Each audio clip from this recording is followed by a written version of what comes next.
Hey there, it's Barry. Hey, it's a sick Brian. And welcome to the Collecti-Bros podcast.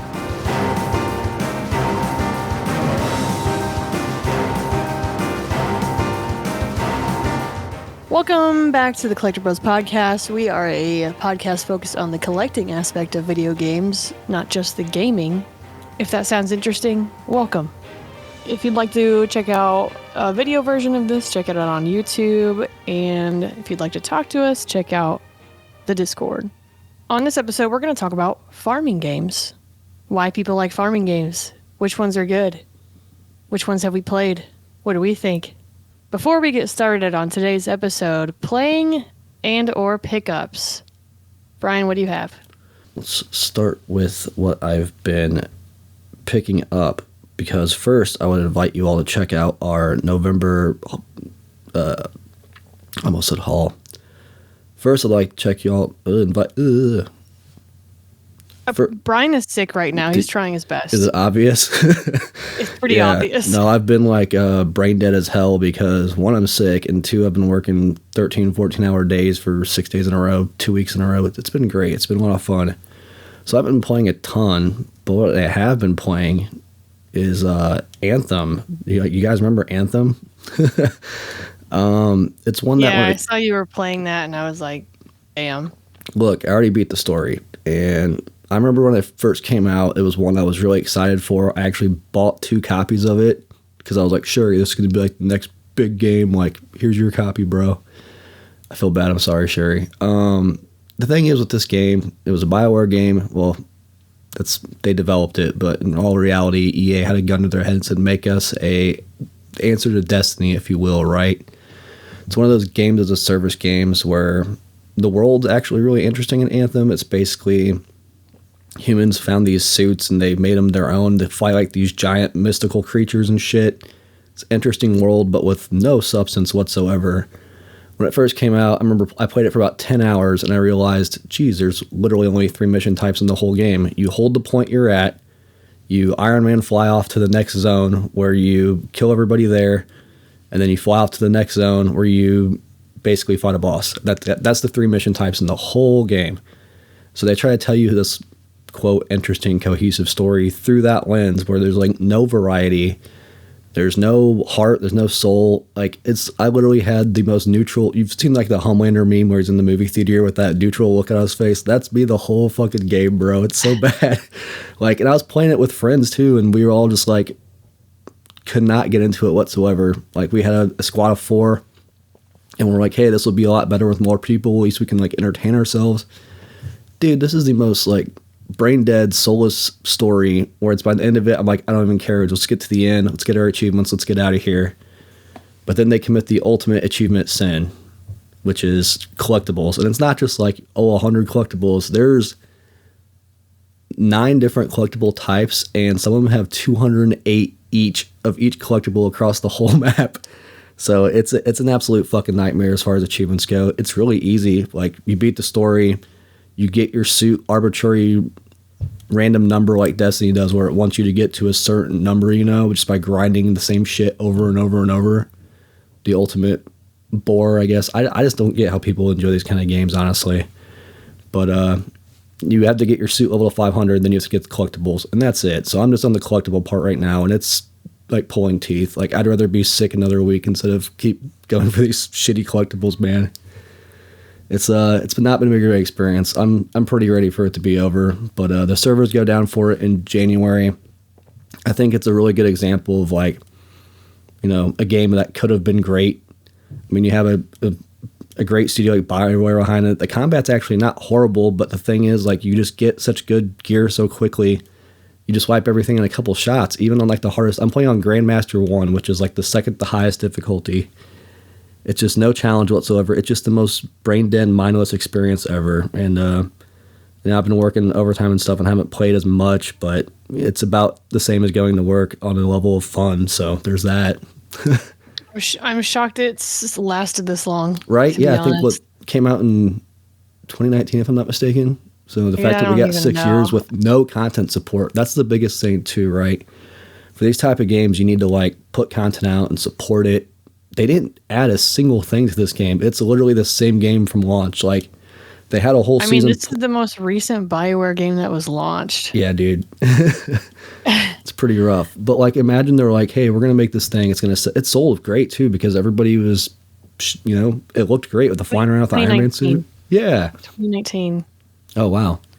Yikes. Let's say with no support, not one mission update, not one anything. Like, the map's identical to what was at launch.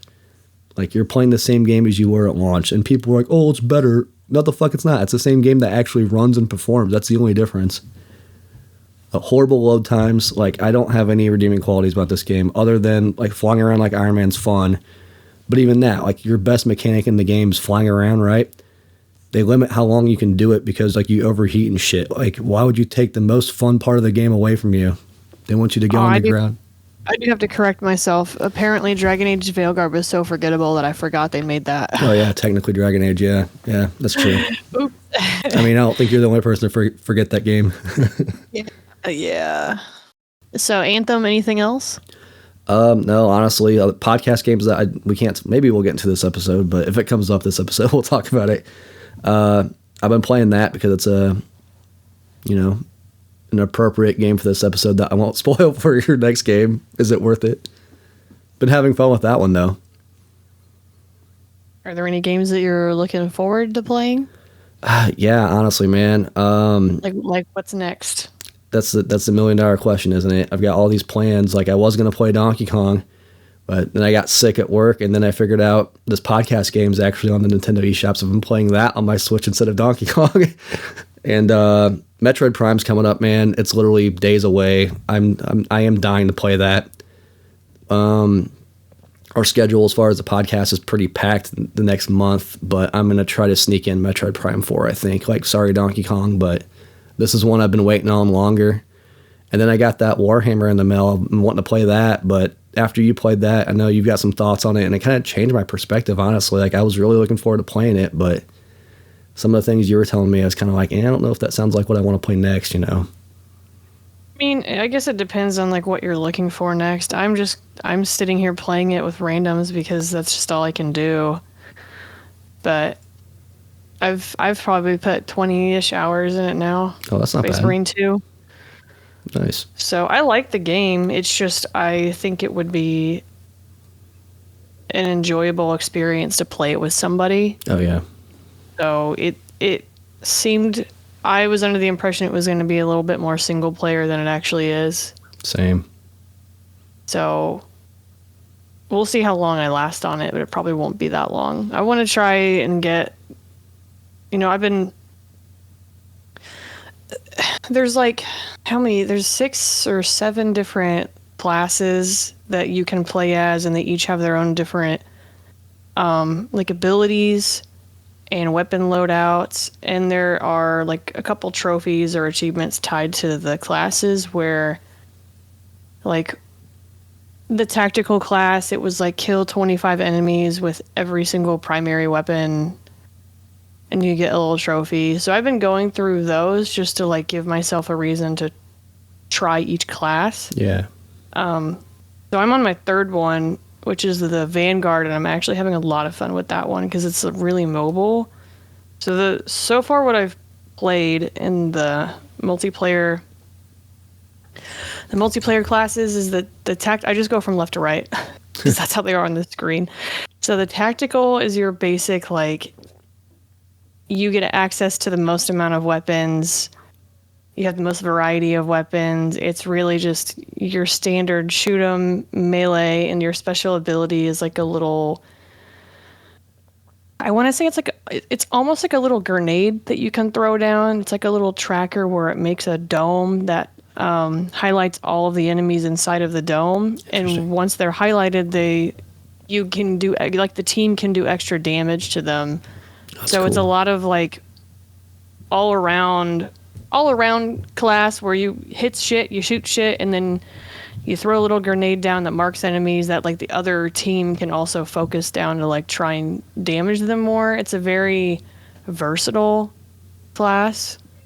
It's your standard if you just want to go in and shoot stuff and not really have to think about it. That's really what it is. And then the second one I did was Assault. And the Assault is the one where the Space Marine has the jump pack. Nice. So you have the jump pack and a secondary weapon and a melee weapon. You don't have a primary, like normal like bolt gun or anything like that. You just have a pistol and you have your melee weapon. And you can, your abilities, you press the triangle or whatever. I'm playing on PlayStation. I press the triangle button and I can jump up in the air and then ground and pound slam people. You can use it also as like a dash dodge. That was hard to say. My only complaint about that one is like the recharge is so slow. Like when you get the jump pack in the main story, the recharge is so fast that you can just jump up and down and just slam enemies and it's so fun. But you get some multiplayer and the recharge is so slow. Damn. So outside of, I get access to 2 of them and then the recharge takes a while. So outside of that, if I've already used my jump pack ability, I don't really have a lot I can do except hit things with a sword, you know? Yeah. Or smash things with a hammer. I don't have access to like a high powered like weapon, at least a ranged weapon. So it feels really empty. And I'm assuming like the more you level it up, the faster you can get the recharge with the skills. Like there's an entire skill tree. It's not even a skill tree. You just get access to abilities and skills as you level up that class. And a lot of them will give like yourself buffs. It'll give party buffs. Like it'll give the whole team something the higher you level it up. And then the one I'm on right now is the Vanguard, which you don't have as much armor, but I feel like he runs so much faster than the other ones. And you don't really get access to heavy weapons. It's more of like your more compact, like SMG style weapons, but you get like a grapple hook. So the ability is you can shoot this grapple hook at enemies and you basically fly towards them and do like a cannon kick, or I don't know, you just like kick them in the face and the damage it does is so high that it just kills them almost instantly. So I'm having a lot of fun with that one so far, where I just fly into a group of enemies and just kick them to death and then mash around with my sword. So sick. That's what I've been doing. Yeah, it's it's been solo. Doing it solo, and you can do like the side mission. I haven't done any PvP yet, but all the side missions, you have access to like 11 different missions, and there are secondary missions that are like the campaign when you're playing Titus. Like things happen in the background. Like one stage is all the Tyranids are attacking, and Titus sends a team out to kill the Hive Tyrant, because if the Hive Tyrant dies, all the Tyranids are going to die. So he's like, I need you to go, your unit's going to go kill the Hive Tyrant while my unit's going to go try and get to this tower or whatever. So the side mission is playing the unit that's going after the Hive Tyrant. And those kinds of missions are the ones that you play in multiplayer. That's cool. With other people in the PvE mode. It's just the limit. Sometimes the missions are just so long that I'm like, I really just want to pop in and play, but like, man, this takes me a while to get through. So I wish there was like a shorter PvE mode, and maybe that's where PvP is their shorter modes, but the PvE modes are just so long. Damn. So it gets a little exhausting to play, or I'm like, my hands hurt. Yeah. If I ever have the choice between like PvP and PvE, I'll always go PvE, man. Like, I don't know. If I want to play that PvP itch, I'll play Battlefield or Call of Duty or something, you know. Co-op with friends is fun. I haven't played it yet, so we'll see. So far, everybody that I've experienced in PvE, like, there's no chat. I think there's voice chat, but I just have it turned off. But there's no, like, typing chat or anything. But everybody I've played with so far, like, if you go down, everyone tries to go get you. Like, people don't leave you behind. It's nice. And then, like, there's not a lot of access to, like, medical supplies. So if people notice that one member of the team is, like, short on health, they'll, like, tag the stims and be like, here they are. Wow. Instead of just taking them, which is nice. Actually helpful. That's crazy. Yeah, so far the the people that I've played with are... So it's not Battlefield medics who just walk by you as you're dying, holding the button down to be resurrected.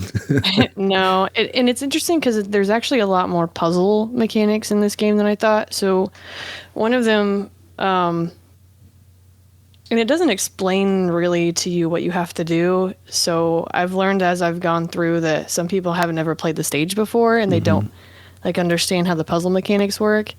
Like there's a stage where you have to... There's these big things on the walls that have like these symbols, and the symbols light up. There's 3 of them that will light up randomly. And on the stage that you're running around on are like altars, and you have to activate the altar that matches the symbol that's in the back of the wall. But it doesn't... There's a stage right before it that kind of explains that to you in a small way to open a door. But once you get to the end stage, some people get confused because they don't know you're supposed to hit certain symbols. So if you hit the wrong one, it resets. So there's, like today I was playing one and like it's so... The stage is so wide that I'm like, I'm going to hang out on this side. You guys go hang out on that side. And then I'll get the symbols over here if you guys go get the symbols over there so I don't have to run across the map. Huh. And I think one guy just didn't know how it worked because he just kept pushing the wrong ones. And I was like, please, brother. Please. And I'm like trying, like I'm pinging the wall because you can put a little like tracker node thing on like a ping on the HUD. And I'm like pinging the wall being like, please look up here. Please look up here. And I think he got it after a while of us redoing the same shit over and over. And I'm like, please, brother, please. Tag, tag, tag, tag. So there's some things where you have to like constantly tag the spot to like have someone figure it out. They're like, oh, that's the puzzle mechanic. And I'm like, yes, please go back to the little train battery. Please stop running ahead. If I saw it reset, I'd be like, all right, I'm gonna let somebody else figure it out. Fuck. I did it. That's what I did on my first time. I ran in there and was like, oh, it's telling me I have to like activate the symbols, but my stupid monkey brain didn't register. It said the correct symbol, so I'm just gonna walk up to one and push it, and it went meh, meh, meh, and turned red, and the whole thing reset, and I was like, oh, I don't know what I'm doing. This is our D&D party and puzzles, let bro. me figure out somebody else. It's our D&D campaign with puzzles. I said, uh-oh. It's funny. But I like it. The customization is really, really robust. Yeah. Not so much for the weapons. I wish there was a little bit more weapon customization. Like you level them up in tiers, and then you can pick like you can level it up, and then you can pick one upgrade versus another upgrade, if that makes sense. Yeah. I don't know how to explain it, but you can upgrade it with like it does more damage, but it has less ammo or something like that, or it has a faster rate of... Like, it has less damage, but now it fires faster, and you get more ammo capacity or something like that. So that's kind of the extent of the upgrades. I kind of wish I was able to, like, swap parts a little bit, because there's some weapons that I really like, but they're just... I want to tweak them just a little bit. That would be sick. Like, I hate to say it, like, Call of Duty's, like, gun builder. I love that shit, man. I'll spend hours just trying to figure out what I like on there and whatnot. That'd be cool for Space Marine guns. It's one I want to play still. It's just I didn't know it was such a focus on like the PvE and the PvP stuff. I thought it was more of a single player game like the first one. I mean, it kind of forces you to be it doesn't even necessarily have to be a single player game, because if you go through the campaign, like I could just play with you. It's dope. Which is fine. Yeah. And you can have the same exact experience. Like, you can play the side missions by putting it into private mode and just play with the bots, like the people that are like the squad bots that go on the mission anyways. But I will tell you, those bots are not going to be able to handle harder than hard. Like, I tried to play on a harder difficulty, and like the fucking bots take so long to come res you, and I'm like, bro, please. So normally, like in the multiplayer, if you in a normal circumstance, if you go down, you take a mortal wound, and as long as someone picks you back up, you can keep fighting. But if you go down again, you die. So you have to wait a minute to respawn. So the other two members have to last a minute to get you to respawn. or at least one member has to last. But if you're playing solo with bots and you die, that's it. Interesting. So the it's not like the bots have to hold out for a minute. You just fail the mission. Yeah. So it's a little harder to play some of the missions on solo, because like if you go down, it's done. The whole thing's toast, and they're long. It's not like a short mission and I can be like, oh, I'll just try it again. No. I get the failure and I'm like, I'm done playing today. I don't know if I could do it again. It's exhausting. Shit. But that's what I've been playing. Nice, man. Yeah, as I've been working so much, I wish I could be playing more, but, you know, it's that time of year, man. And then feeling like this definitely doesn't fucking help. And poor Sherry, I got Sherry sick, and she's still, like, trying to suffer through Battlefield. And I'm like, you're tougher than me, because I just want to go to sleep whenever I get like this, man. That's fair. What about that's super fair. As far as pickups go, I invite y'all to watch our road trip video we did. Part 1's out, Part 2's in the works. It should be out soon. But we went across 3 states, picked up a bunch of shit. So as far as like stuff that's not in the video, I have a box from Limited Run I haven't opened yet. I'm pretty sure it's a Castlevania Nocturne collection. So I'm excited to see that thing and open it up. What about you? Picked up anything else outside of the road trip? No, just the Space Marine Ultima limited edition or whatever it is. It's really pretty. That's just the only thing I've picked up. I was like, we kind of spent a lot of money on that trip. So yeah, yeah. All the stuff I've gotten is like limited run printers that I ordered, 2 years ago. And you know how they work. Yeah. But that picking up that Space Marines like confused the hell out of me. Like I went in, did an in-store pickup for Best Buy, and she gave me like a big paper box, and I was like, it's supposed to be a steelbook. Like, what's going on here? I opened it, was like, okay, cool, thank God. Yeah, I didn't think it was going to be I thought it was going to be something like Monster Hunter Wilds, where they had a slip cover over the steelbook. Totally what I was expecting. Yeah, so it's a paper box with the standard game and a steelbook inside of it. I mean, that's cool, I guess. It's a little wider on my shelf, so I've got a room for one less game. Yeah, but at least it doesn't scratch the steelbook up, I guess. I'll give them credit for that instead of just throwing it around. Yeah. But we can get straight into farming games. Yeah. So farming games, farming sims, whatever you want to call them, they've gotten super popular. Oh, yes. In the last couple years. And I feel like a lot of it does have to do with the old 2020 quarantine, where people had time to finally sit at home and play more games, and maybe they wanted to find something that just wasn't so stressful, because the world collapsing kind of sucks, so let's play some cozy type of games. And I feel like that's when a lot of like farming sims launched, for sure, as far as like being popular. I really enjoy farming games. I don't really know what your experience is. I know partially what it is, but to me, like I will run after a farming game. Yeah, it's honestly something I kind of got into recently. Like I was always familiar with them. Sherry is kind of the one who really got me into them. She like fell hard into the farming game, like the grind of it, right? Like, she used to play like Farmville back in the day, and I think that's a lot of people's like first introduction to them in a general sense, where it's like, here's a resource management game that's hidden as a farming game, if you will, back on Facebook. I don't know if you ever played that back in the day, but I remember it was a big deal. Played that. Yeah, she always was trying to look for like something to replace that ever since it left, right? So she found Farm Together, which is like the simplest of farming games, where it looks like a mobile game. It really does, but it actually is a console game. It's a lot of fun. It's very, very simple. Like, you don't have to sit there and worry about temperature and time of season and all this shit. You just plant your shit and you reap your rewards. And that girl put, I don't know, 400 hours plus into that game, dude. It's insane how much time she put into it. But I was like, oh, there's achievements, so you know what that means? I'm going to play it. So that's the first one I ever played, was Farm Together, right? But when 2 came out, it's a much more like cooperative experience, and I was like, oh, Farm Together 2, like day one I'm there. So that's the first one I ever like really tracked down and like had to play.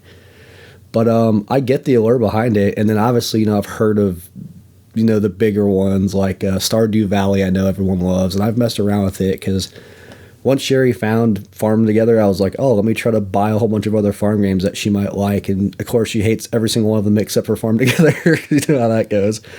But no, I picked up Stardew Valley, and it's like, well, if she's not going to play it, I'll check this out, and I love how I think there's a misconception that like all these games are super similar, but they're really not. Sure, at the end of the day, you're farming, but there's a lot of variety within the genre itself, honestly. It's the same idea as a first-person shooter. Yeah. You're just shooting. Right. Yeah, that would be unfair to be like Wolfenstein 93 is exactly the same as Doom Eternal, Yeah. It'd be crazy. But like, I think there's the cool thing about this is if you're looking for like a simulator game, which is another genre I enjoy just because it's always something different. There is like hardcore farming simulators out there that are just like, what the fuck did I get into? Oh my God. And then there's like your laid back, cozy, relaxing ones, which I think have really taken off in popularity, like you were saying. I think COVID helped a lot with that. But I have another like tinfoil conspiracy theory if you want to hear that, why these games really took off. Yeah. I will say, before you give me your tinfoil conspiracy, farming games started with Harvest Moon. Yep. On the Super Nintendo. So that's like considered to be the first farming sim, and it's really the first game that like gave players access to a farm and the ability to grow and like care for crops, even with like animals and stuff. But like Stardew Valley, in my opinion, and a lot of people's opinion, is what popularized like the genre. Yeah. If you get a list and you say what's the top 10 farming sim games, like Stardew Valley is on every single one, and it is at the number 1 spot. For sure. Every single time. So that one like came out in 2016, and I don't, and I'm trying to like put myself into a space of like when farming games boomed, and I feel like it was 2020 when people really like Stardew Valley was already a big deal when it came out, but I feel like that kind of just like launched it, especially being a game that offered so much more to a wider audience. And there's a lot of farming games that's like modeled themselves after Stardew Valley with their mechanics of not just like farming, but as fishing and mining and crafting and like a whole bunch of other stuff in it. Oh yeah. Coral Island, My Time series, Faith Farm, Sun Haven, especially if it's like a pixel-based game. Yeah. Like the quintessential farming game is now modeled after Stardew Valley. It's not modeled after Harvest Moon anymore. For sure. So I think that's a super fair assessment. Harvest Moon was like definitely the granddaddy on the Super Nintendo, but I think the first like modern iteration where look how much influence Stardew Valley's had, like you were saying, not even on just the farming genre, like literally there's other games you turn it on, you're like, oh, they stole this from Stardew Valley, like instantly.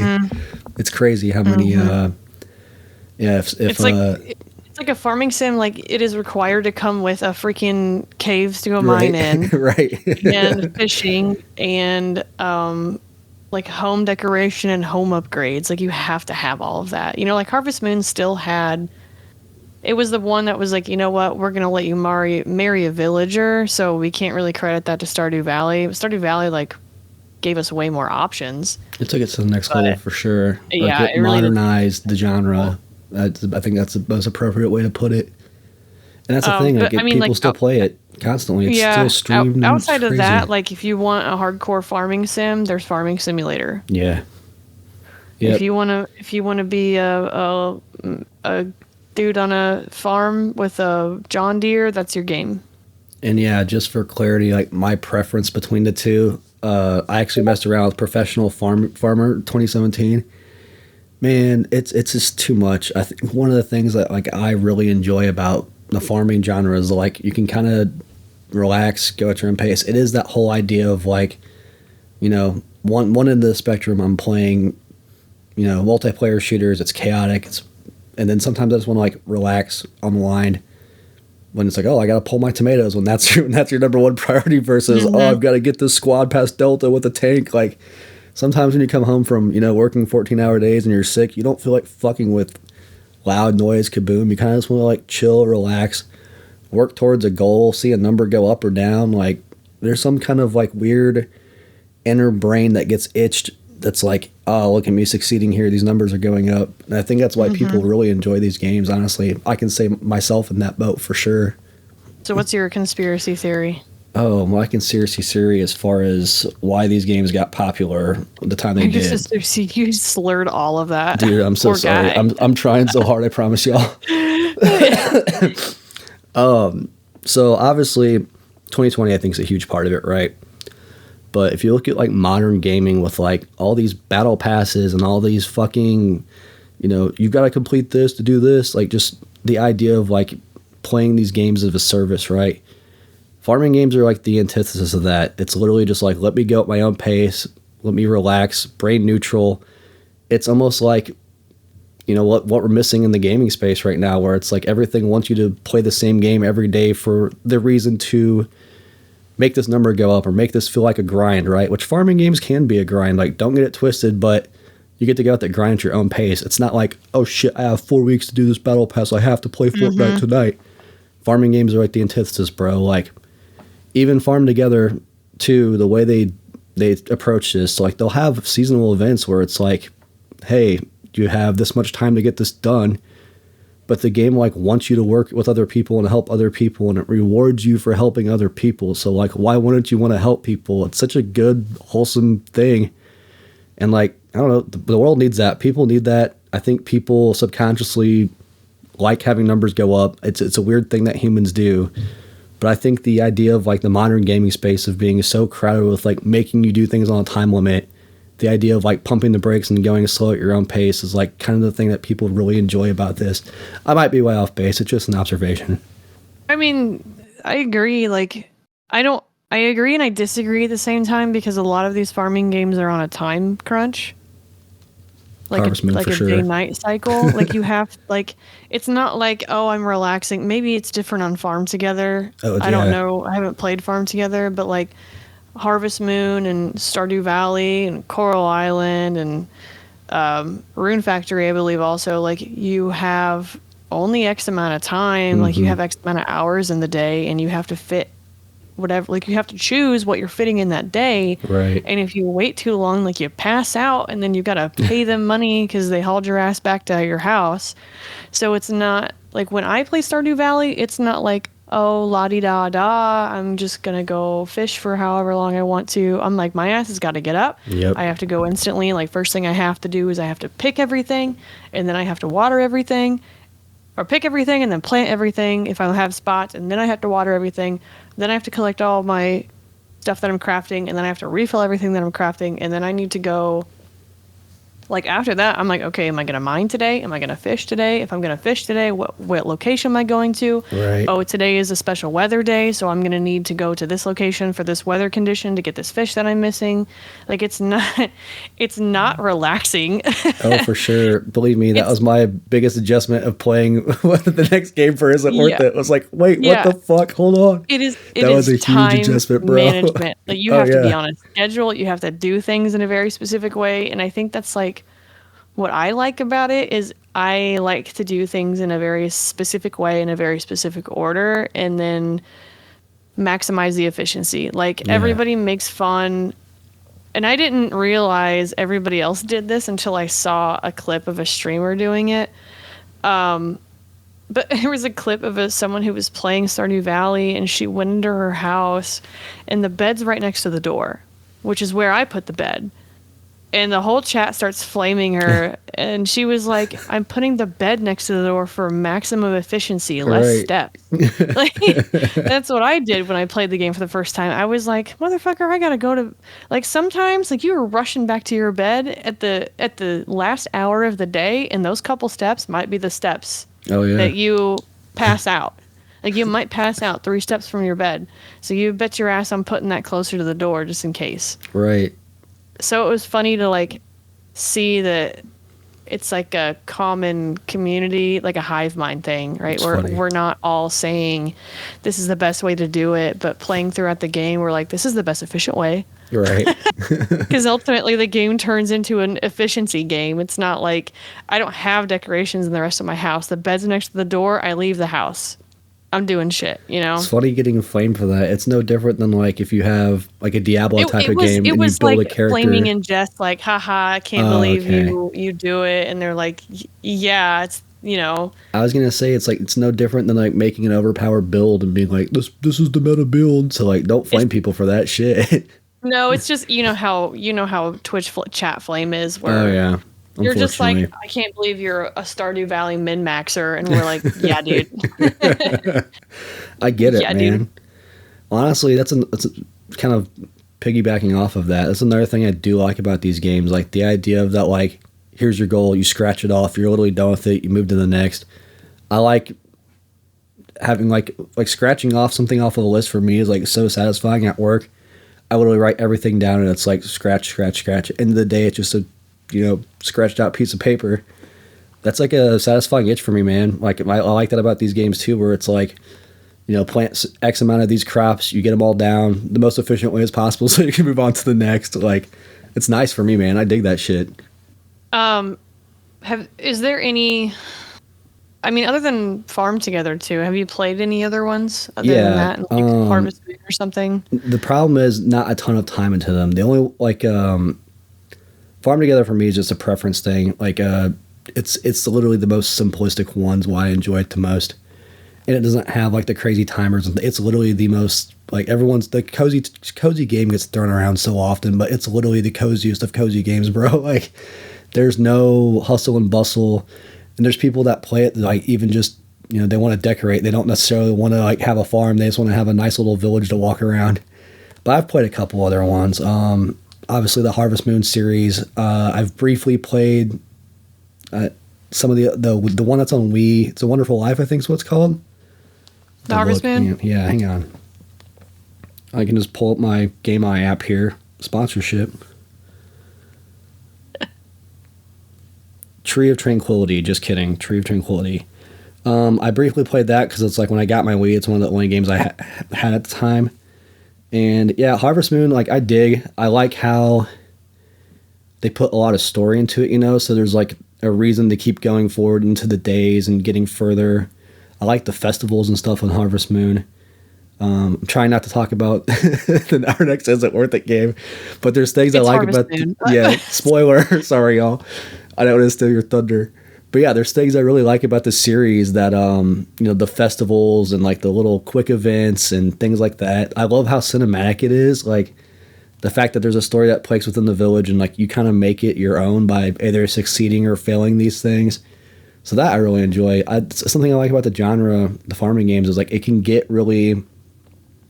I just love good storytelling, man. And you can have a whole little world packed into this town that should be meaningless, but it actually is interesting. You can care about certain characters and things. And yeah, don't get me wrong. Like Farm Together, it doesn't have that. Like it's literally you playing with other people. So if they're assholes, they're assholes, and if they're not, which they're not, the community's great in that game.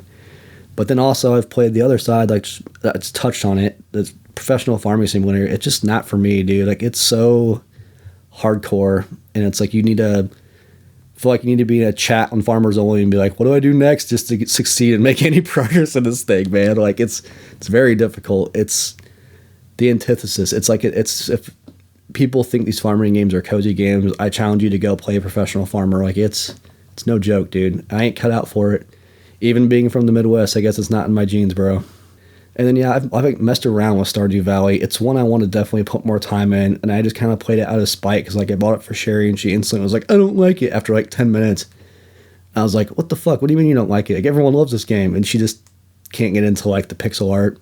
It's not her thing, which, for me, I think it looks beautiful. It's a great-looking game. Yeah. I think I have a interesting, I guess, I don't know. Stardew Valley to me, like I have it on Steam, but I play it on my Steam Deck. Mm-hmm. And so it's a great game for me to be like, I just want to wind down, sit on the couch and like play Stardew Valley for X amount of time and then be done. And I don't know if I would have the same experience if I had to like sit down on my computer and play it. It's true. But it's hard to say because like that's how I played Coral Island, and I was just burned through that game. Yeah. And Coral Island is just like a 3D Stardew Valley reskin and on an island. So I'd be curious on, you know, if I played it on the console with the controller, if it would feel different. But it's just nice to like pull out the Steam Deck and go fish for a day and then be done. Sense. I remember when Coral Island came out, it was on Game Pass, and Sherry was like, "Oh, I'll try this." And literally 20 minutes in, she's like, "It's identical to Stardew Valley." She's like, even the menus, like everything operates exactly the same. Pretty much does. It's just, you know, it's 3D instead of 2D. Right. But yeah, I think that's another, you bring it up, another like beautiful thing about these farming. You can chip at them if you want to. You can get lost in them for hours. Which, I mean, admittedly, I have. There's been times I'm playing Farm Together and I'm like, oh shit, like it's been 5.5 hours, what the fuck?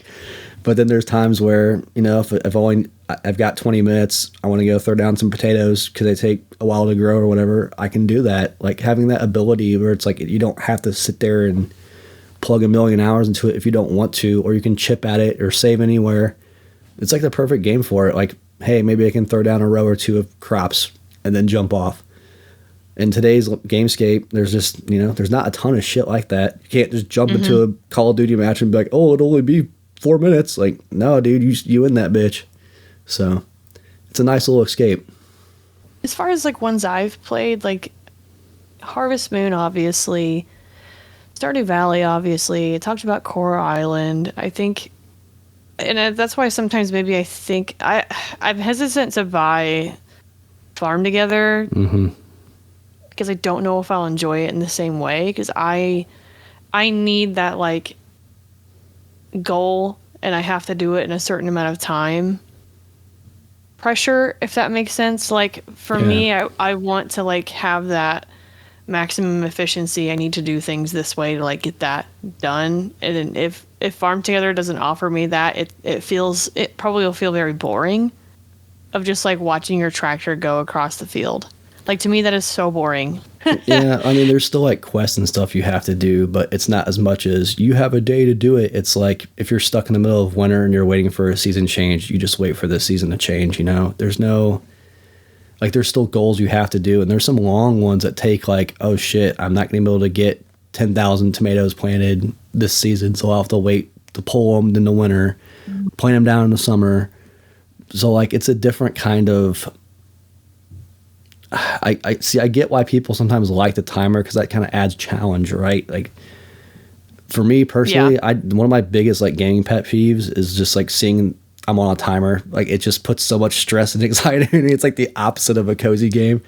But I get it for certain things, like why it's there. You know, like if you just, I think Harvest Moon's a great example. If you just had it where it's like there's no consequences for like spending a whole day digging off, what kind of challenge is that in a video game? You know. So it is curious because I don't think at this point like I've played a farming game where I don't have that restriction because I like what I like and that's what I want to play. Yeah, that makes sense. And I'm even thinking of other ones I've played. Like I personally thought Harvestella was a really good game. I think it got kicked down into the dirt a bit when it came out, but I was a big fan, but it was a lot less of a farming game and more of like an adventure RPG game that has farming in it because there's other stuff in it too.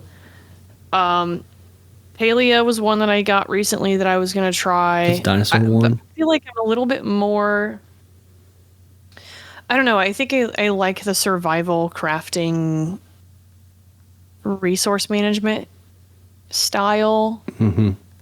So if it offers farming and then some other stuff, I'm a lot more interested in it than it just being a straight like farming game. So there's some that I've been looking at that I'm like, it's a little just too straight up farm. And I'm like, oh wait, this one I can have a farm and then I can also like raise a bunch of animals and then I can like Rune Factory is a great example where it is a farming game, but like you can go out and you adventure and you like fight stuff and then you would come back to your farm after you're doing that and take care of the farm or whatever. So there's stuff to do outside of just the farm, but the farming is still kind of at the core. Yeah. So I feel like maybe that's why I'm a little hesitant on Farm Together, because it's just straight up farming, bro. Oh no, it literally is, and it's very It's just simplistic. farming. But for me, it's like I think it is the best. You're talking about playing Stardew Valley on the Steam Deck and just winding down. There's times after work I'm just like, all right, let me turn this on because I've got an Xbox in my bedroom because that's a whole story. But basically, when Starfield came out, Sherry was like, I miss you. Like, if I got an Xbox Series X for the bedroom, would you play in bed? And I was like, sure, babe, I got you. So there's times after work where like, I'm not quite ready to go to sleep, but I want to lay down. I'll turn Farm Together on because I know I can just get a quick little plant my shit and go. For me, it is like the perfect wind down game because it is so simple. Like, let's not get it twisted at all.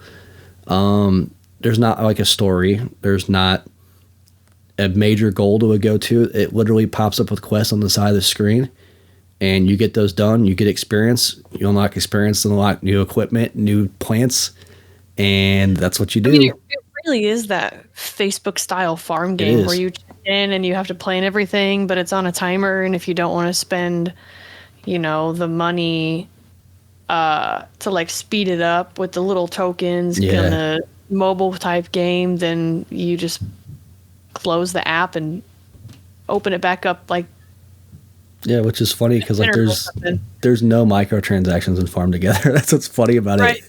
It's so funny that it's styled like a microtransaction game where it's like you still have to wait for it, and I'm like, is there a way to speed it up? If you water stuff, it goes faster. So like if you water your crops, they do half time. But the idea is, I guess I was gonna say Stretch Schedule 1's sort of a farming game. Yeah, or honestly. like when you're growing your plants in Schedule 1, like depending on the soil quality and depending on if you put there's a couple different things you can do with it. If you just plant a seed in regular soil, it's going to take a certain amount of time to like grow it if you water it, and then it has a little meter where it says like, oh, it's dry, it needs watered again. But there's also like a growth enhancer liquid you can put in it where it's going to grow faster, but it's like half the yield or the quality is lower. Or there's like a slower one where it'll increase the quality. So I would combo it where I would increase the speed and then the quality. I would increase the speed, but also the quality, so I could get double the amount of time, but like the same amount of like a quality on it. Right. And then like the soil, depending on what kind of soil you put in it, you would have to water it less. So like even in that game, there's like a small element of like a farming, gardening, caretaking mechanic. Still growing dope. Yeah, at the end of the day though, like all these farming games are just resource management, right? Like even Farm Together, it's got simple resources. You have diamonds and you have money, which costs plants, plants either cost money or they cost diamonds. Like end of the day, you're still managing your resources.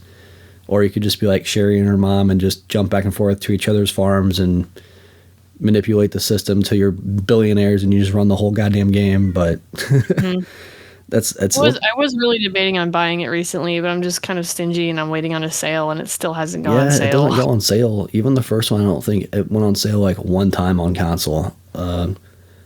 Which is kind of crazy. It is. It's a popular game enough to where they made a sequel, The whole start of that series, I think that is literally the people that are looking for like a Farmville type replacement that's like 3D where you can interact and play co-op. Like that's your game right there. Like the people like Sherry, that's literally their target audience, man. Like it's perfect for them.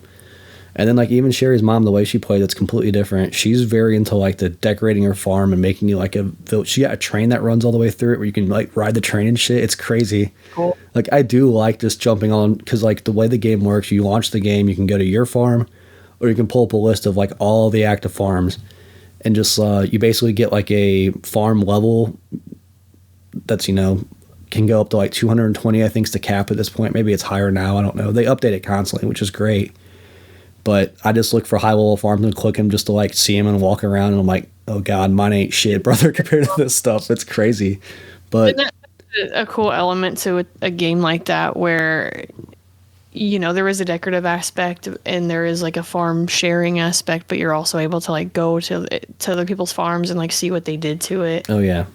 And like that co-op idea is very reinforced in this game, which I think is another reason why I like it. The community is really friendly and helpful. It's just a good, wholesome game, man. And sometimes it's a nice break from like, splattering demon brains against the wall. Mm-hmm.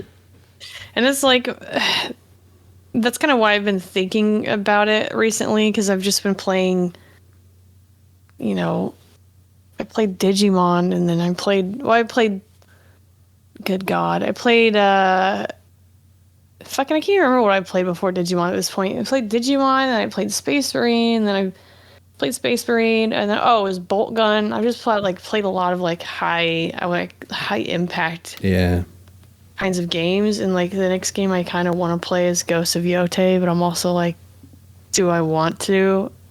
Yeah. Am I just telling myself I want to play it, or do I need a palate cleanser? Because I tried to play Date Everything, and I f- of it, and I don't really know why. But I'm just like, it's not hitting where I need it to right now. It happens I'm wondering, sometimes, man. game is on the list. Hey, it might be. You know what's crazy? It's one of the most popular farming series that we haven't talked about yet. I know another reason why the genre really took off is when the Animal Crossing for Switch came out. I don't really call it that. You can't farm in that. Yeah, it's again just management resource. I guess you're right. Yeah, it's not even a resource management game. Yeah, clearing weeds and shit. Quintessential farming. Collect stuff and sell it. Yeah, that's true. There's not actual planting of the ground and harvesting you crops. Don't really take care of anything. Yeah. Animal Crossing's I don't really know exactly what genre that is. What does the internet say? What genre is Animal Crossing? It gets looped into farming games a lot for some reason, man. It's not a farming game. I'm trying to... Okay. Adventure game, social simulation game. Social simulation, super fair. Life simulator. It is really like a life simulator, because you're the mayor and you have to make decisions on things, and you can go to the store and change your little outfits, and go to the beach, and you can fish. It really is like a social simulation game, because you have to talk to the villagers and get them to stay into your town and increase the reputation of your town. It is definitely not like a farming sim. I would consider that the social simulation is probably a lot closer to really what it is. Super fair. Yeah, there's no harvesting and planting.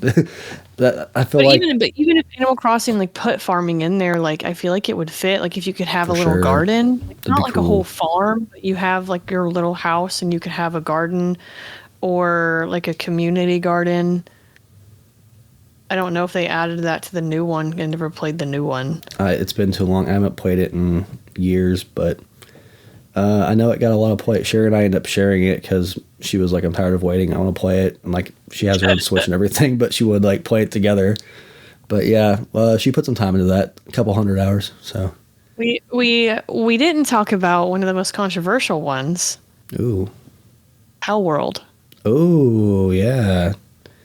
Yeah, Pal World is an interesting combination of adventure sim, farming sim, monster collecting sim, crafting, resource management game, but also that new Pokemon game that's supposed to come out. Is that supposed to be an Animal Crossing? Or is it closer to a farming game? Yeah. Yeah. Oh, what's the name of that fucking game?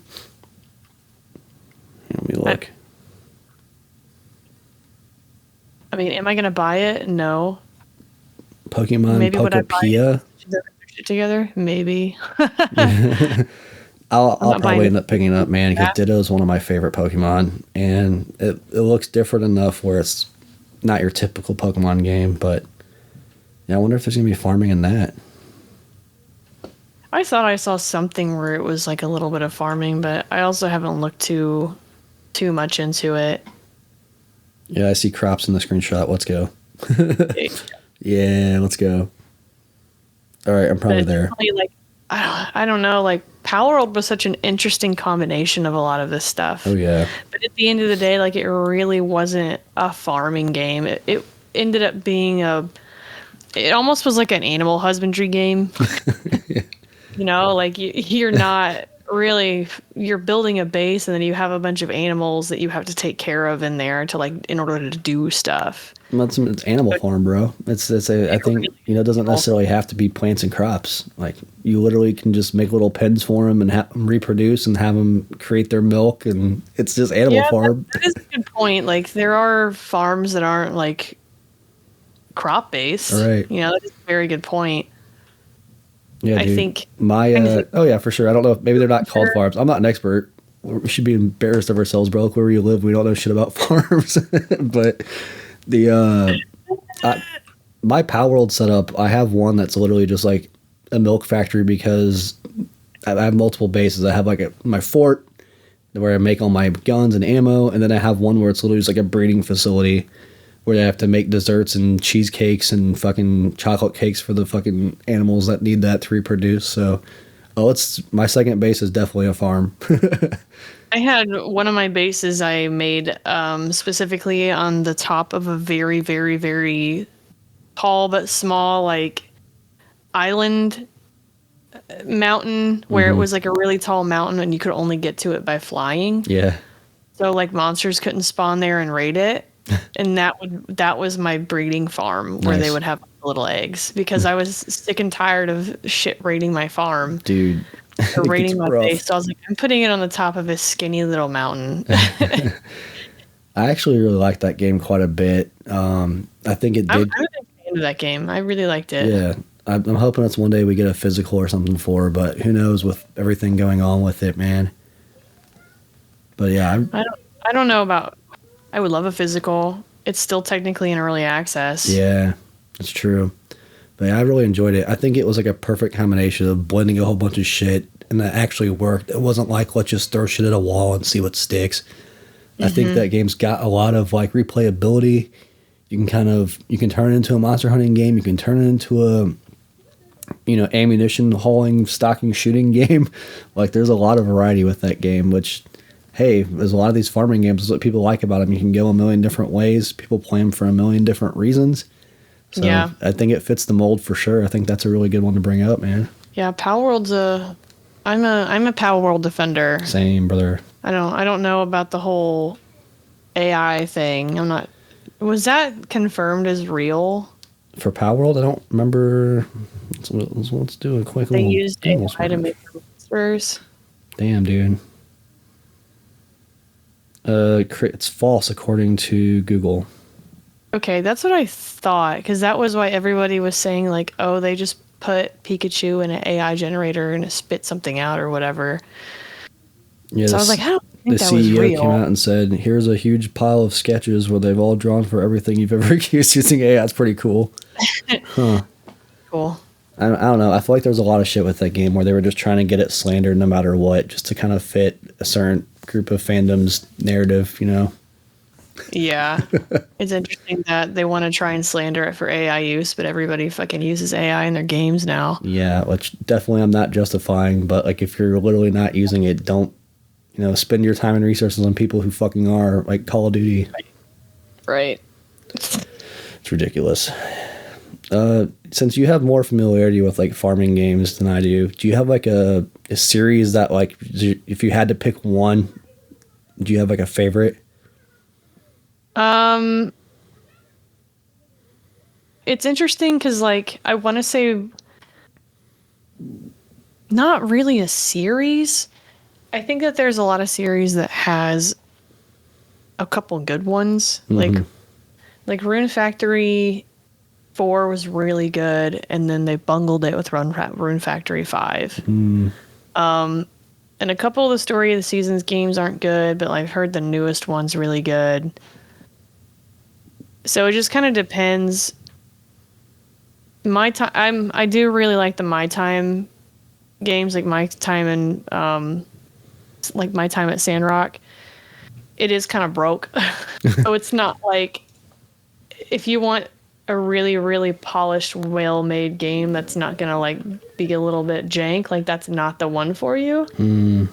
My Time at Sandrock is a lot more polished than Portia. I really liked Portia. So I mean, I guess like for right now they're 2 for 2 for me. So I guess the My Time ones. Nice. Yeah. But I have a very large list of ones that I want to try. Oops. Yeah, I actually have. I want to look into this Fae farm. The more I see about that, the more I'm like, damn, this looks really interesting. I want to check this shit out. Yeah, I have that one on my wish list. Because I was like, ooh, what is this one? It's cool. You can like farm spells and shit. You know, like it seems really interesting. It's really interesting. Let's see. I just added some recently.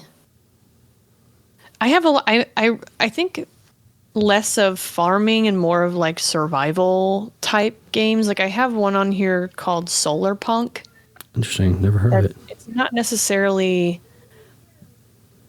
a farming game per se, but you can completely make your own house, completely customize it, make items for it. It's a crafting game. You have like a base farm. It's a survival game where you make like a farm building thing on an island, and you can have a farm with the sprinklers, and you get a little robot that can like water your crops for you, and you can go explore the world. So Sick. I have that one I've been kind of sitting on.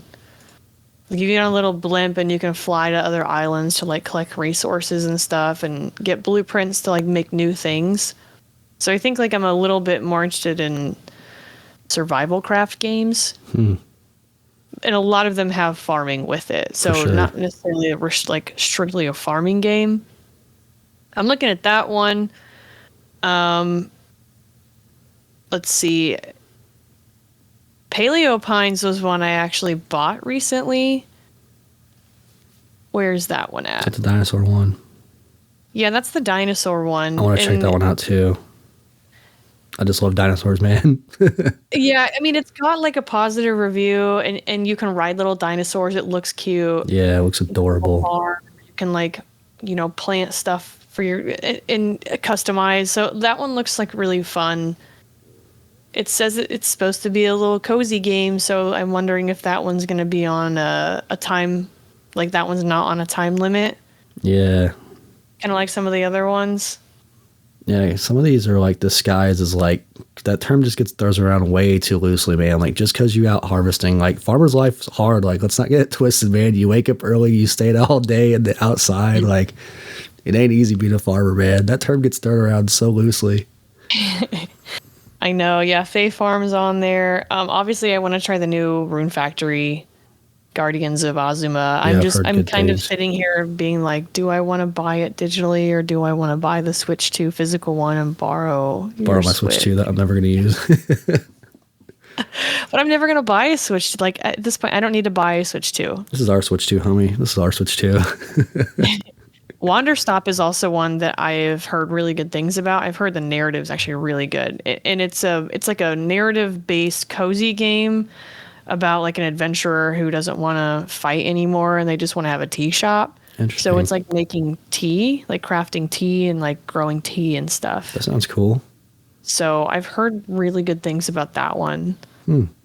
Yeah, I definitely prefer the ones that have like more, I don't want to say RPG, but they have like a story element to them, It just adds another layer for me where it's like it makes you want to invest in the monotony of grinding and planting and harvesting over and over and over again to kind of see where the story goes, There's just more incentive for me personally to continue the task, Yeah, maybe not so much like I'm okay with it not having like a great narrative. I just think I need some variety. Yeah. Right? Like if I have just a game that's farming, it's like maybe today I want to go fishing. Yeah. Or maybe today like I want to go build up my wood stockpile and all I'm going to do today is go harvest. So the games that are starting to add a little bit more variety to what you can do with your farm and like the things that you can do outside of your farm that affect your farm, I'm a lot more interested in. I think Palia is... Was it Palia or was it something else? There was a game that was like a farming fantasy life sim, but it was like an MMO. Oh, interesting. And maybe it was Paleo, but I can't remember. Yeah, the co-op aspect's fun too, because I just, anything's better with friends, man. Hey, I think Paleo is the MMO one. Nice. I really want to check that out, man. I have it installed. I just have yet to actually start it because I'm afraid. Afraid you'll like it. You know me in Yeah, MMOs. dude. Like there's You go fishing in it. Like then hard. there's a whole fishing like mechanic where you throw it out and you have to like actually. It's not like you cast a rod and you just wait for it to bite. Like it bites and you have to reel it in and stuff. And I'm like, ooh, even if you add fishing to a game, Stardew Valley is interesting. Animal Crossing is one where you kind of just cast it and then as soon as they bite you get it. Mm-hmm. Right? Yeah, you just reel it in or whatever. That's not much of a challenge. But the ones where it's like I'm gonna cast it and then like Stardew Valley where you cast your rod and as soon as you get a bite and if you hook it, there's like a little bar that goes up and down that you have to mash the button to like keep your little bar in the green or where it's supposed to be. Like there's a little bit of a mechanic in there. So if they've got some more mechanics in there, I'm like, ooh. No, Stardew Valley's got a great fishing with all the different baits and shit too. Like, come on now. I want to give a quick shout out to, I kind of forgot about this one like an idiot, and I actually really enjoyed my time with this game. Slime Rancher. Did you ever play Slime Rancher? No, it's one you've been telling me I need to play. Yeah, man. It's really interesting because it kind of disguises itself. It's a first person game, which you don't see a lot in the genre also, but it's all animals. Like, I love animals, so for me to see these cute little critters, and like there's cat ones and there's dog ones, and you can like mix them and match them and make other ones. So it's like a critter collecting game that you have to farm them to get more of them, if that makes sense. But yeah, Slime Rancher is great. Like if you see that physical, I think you dig it, man. It's like kind of open world too, where you get a big patch of land, but you have to go to different zones to get different critters and bring them back to your base. And there's a story and stuff, but the story is not, that's not why I was playing it. I know the second one just came out recently. Oh, it's actually fully released because I know it was like early access, and I messed around with it. And I didn't like it as much as the first one. It just wasn't as polished, and obviously being early access, that's the reason why. But if it's fully out, I'd love to go back. Oh, nice. Yeah, if it's fully done, I'm definitely be willing to check it out again. It's a fun little series, man. I can't recommend it enough. It's one that I think it was on Game Pass when I first played it. Mm-hmm. And then like Sherry really got into it, so I was like, all right, let me get her a disc.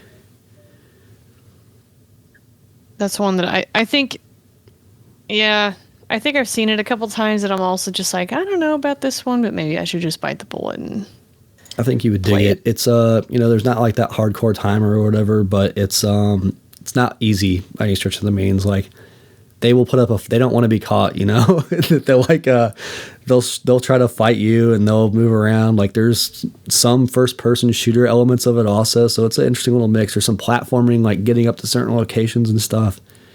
It's a fun game, man. I really dig it. It's definitely not your typical farming game either. I will say I do have to correct myself. The Palia game is free to play. Oh. I just didn't notice that because it's already in my library, but it is a free to play game. Okay. So I'm not sure how. It says it's pretty positive, so I'm not sure how predatory it is. Yeah. But. Oh, I've seen this game before. Yeah, this looks really interesting. I actually want to check this one out too. So I've heard the fishing is pretty cool. It kind of looks like the fishing that was in. Oh fuck! What was that game I just played recently? Yonder. Ah. The Cloudcatcher Chronicles. Yeah, it kind of looks like the fishing in that game. Nice. Where they swim around and you gotta pull them left or right, and then you yank them out and you hold them up. I mean, it's pretty basic when you're talking about fishing mechanics, but. Yeah. No, this looks cool. Is this on console or just PC only, this Palia? Pretty sure it's on console. Maybe I could be wrong. Yeah, it's on Switch, PS5, at Xbox, and Windows. All right, I'm grabbing this shit. It does have full crossplay. Sick. So I guess if that's something that you're going to end up trying, I'll. Yeah, maybe if I ever get done working and get well enough to play games. This is the longest I've got to set up since I got sick, so this feels pretty good, man. Well, are there any farming games that you guys play, the listeners, the audience?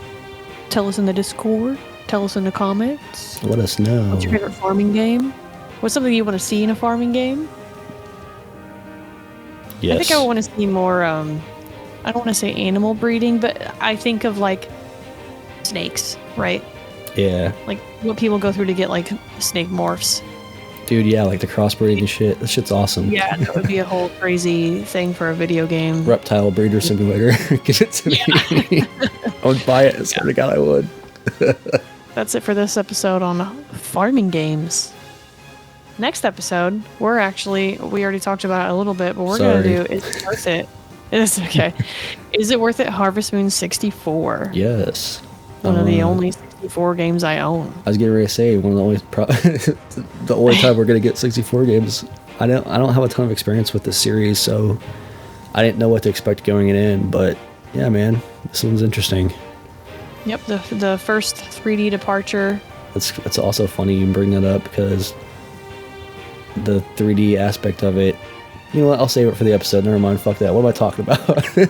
There were some things that I wanted to comment about Harvest Moon earlier that I was like, I'm gonna hold on to that. I tried, brother. I tried to keep it close. I didn't want to steal your thunder. But no, honestly, I think it's a great pick. Perfect piggyback off of this episode too. Like, great choice.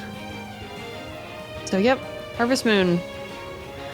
64. That's it on this episode. Thanks for checking us out.